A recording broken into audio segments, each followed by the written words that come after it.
আপনাকে আপনাকে অনেক ধন্যবাদ। ইউ রাইটলি সেইড, আপনি যে কথাগুলো বলেছেন আমি সেগুলোতে আসছি। আমি শুধুমাত্র এখানে কয়টা কথা একটু অ্যাড্রেস করতে হবে, আমাকে একটু সময় দিতে হবে। সেটা হলো এই যে ফারুক সাহেব যিনি যেই কথাগুলো বললেন যে ইন্ডিয়ানদের মাথা ব্যথা, প্রচন্ড ভয়, ক্ষোভ, ইন্ডিয়ানরা কেন বাংলাদেশ নিয়ে কথা বলবে। আমি খুব আশ্চর্য হয়ে যাচ্ছি উনার এই দ্বিচারিতা দেখে। কারণ উনার ফেসবুকে জুন 14, 2021, অক্টোবর 8, 2023, মে 6, 2024 আমি পোস্টের কথা উল্লেখ করতে পারি যেখানে তিনি বাংলাদেশে বসে ফিলিস্তিন নিয়ে খুব চিন্তা ভাবনা করছেন।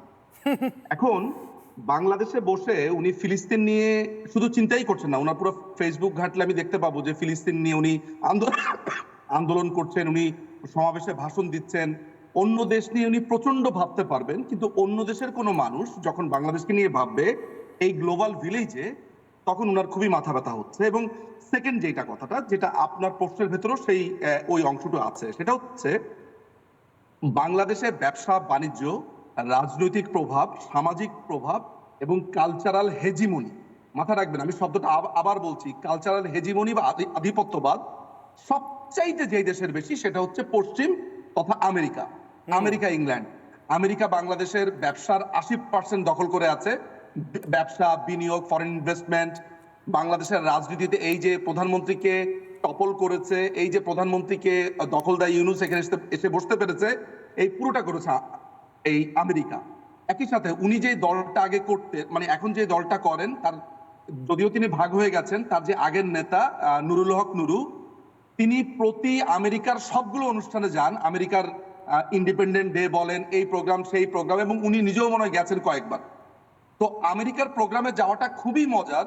আমেরিকা বাংলাদেশে হস্তক্ষেপ করবে খুবই মজার, বাংলাদেশকে দখল করে নিবে, বাংলাদেশের সরকার টপল করবে, বাংলাদেশের উপর ছড়ি ঘুরাবে।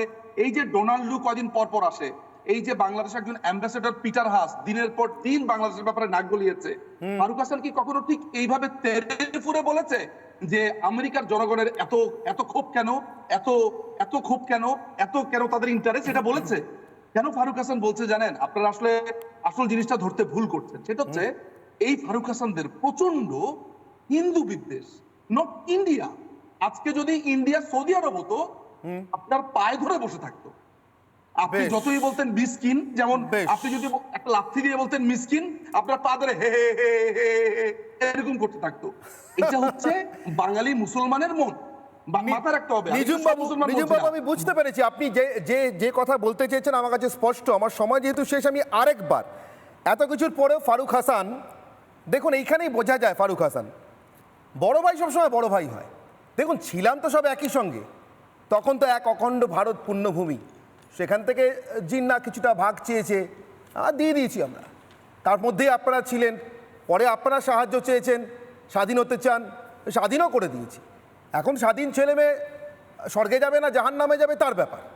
আমার আপনার কাছে আবার একবার প্রশ্ন, মণিপুর ঠান্ডা করে দিয়েছি, আরও ঠান্ডা হয়ে যাবে। মিজোরামে কোনো উপদ্রব নেই। এই কুকিচিনগুলোকে নিয়ে, রোহিঙ্গাগুলোকে নিয়ে আপনারা কি করবেন? দেশ রাখতে পারবেন তো? অখণ্ড বাংলাদেশ রাখতে পারবেন তো? 10 সেকেন্ডে। জি, আপনি শুনতে পাচ্ছেন? পাচ্ছি, বলুন। জি, এর আগে আপনি যাকে টাইগার বাহিনীর প্রধান বা টাইগার প্রধান বললেন, আসলে দেখেন তাকে আমরা সবাই চিনি বাংলাদেশে। সে অ্যাকচুয়ালি মানে ইন্ডিয়ান একবারে সোল এজেন্ট, বঙ্গবীর কাদের সিদ্দিকী যাকে বলা হয়। তো সে স্বভাবতই আওয়ামী লীগ তথা ইন্ডিয়ার পক্ষে বলবে, এটা আমরা জানি, বাংলাদেশের জনগণ জানি। আপনারা যদি বাংলাদেশের জনগণের কাছে করতে চান, ফারুক হাসান, বাংলাদেশের জনগণ জানে, আমার থেকে বেশি ভালো জানে যে টাইগার সিদ্দিকী মানে কি। খুব ভালো করে জানে কাদের সিদ্দিকী মানে কি, খুব ভালো করে জানে কাদের বাহিনীর কি অবদান বাংলাদেশের মুক্তিযুদ্ধে। আমি আবার বুঝতে পারছি ফারুক হাসান যে ইউনূস আসলে কাদের প্রতিনিধিত্ব করছে, আপনারা আসলে কাদের প্রতিনিধিত্ব করছেন, যাদের কাছে দেশের স্বাধীনতা সংগ্রামীরা, মুক্তিযোদ্ধারা এজেন্ট বলে পরিগণিত হন, আর মার্কিন ডিপ স্টেটের এজেন্টরা তারা সব থেকে বন্ধু বলে পরিগণিত হন। বাংলাদেশ দাঁড়িয়ে আছে বিভাজনের ভয়ঙ্কর হুমকির মধ্যে। চিরেচাট্টা চট্টগ্রাম বাংলাদেশে থাকবে না আলাদা হয়ে যাবে, তা নিশ্চিতভাবে নির্ভর করবে ইউনূস বাংলাদেশে থাকবে না বাংলাদেশে সত্যিকারের মানুষের নির্বাচিত একটা সরকার ক্ষমতায় আসবে। একটি প্রতিবেশী রাষ্ট্রের সাংবাদিক হিসেবে এর থেকে বেশি আমার আর কিছু বলারও নেই, চাওয়ারও নেই। অখণ্ড বাংলাদেশ থাক, অখণ্ড বাংলাদেশের শুভকামনা করে আজকের অনির্বাণের অগ্নিবাণ বিতর্ক শেষ করছি। সঙ্গে থাকুন রিপাবলিক বাংলায়। নানা ধরনের কন্টেন্ট দেখার জন্য লাইক করুন, শেয়ার করুন আমাদের ফেসবুক পেজ, সাবস্ক্রাইব করুন আমাদের ইউটিউব চ্যানেল। পাশাপাশি অন্যান্য ব্রেকিং নিউজের জন্য অবশ্যই চোখ রাখুন রিপাবলিক বাংলায়।